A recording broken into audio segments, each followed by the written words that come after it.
Well, the biggest challenge was the film itself, in a way. You know that the film had ambitions that were, you know, in uncharted territories. You know, take back the audience to a story of before the First World War. Show a story through the eyes of a young woman, and having the audience not knowing more than she does, but be lost in the labyrinth of her own mind.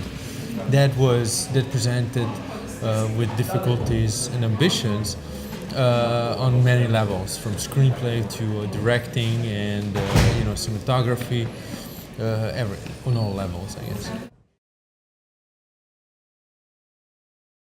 Well, the process was, I always prepare my films in advance and invest a lot of work in research, in understanding and feeling the atmosphere of the period,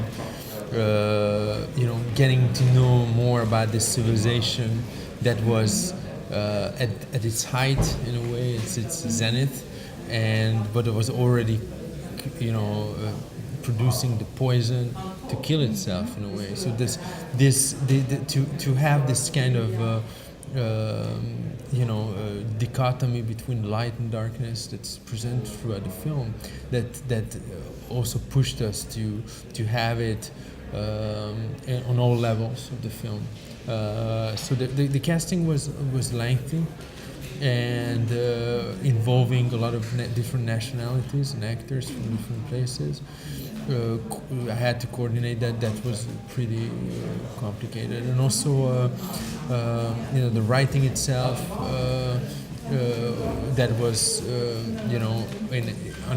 unconventional, I guess, the screenplay of this film, and the directing had to be again and find new ways to take the audience on the journey of the main character.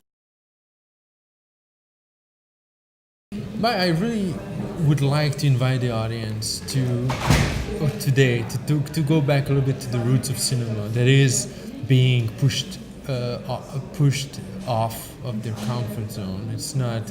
If you don't challenge your audiences, then you're not really a filmmaker.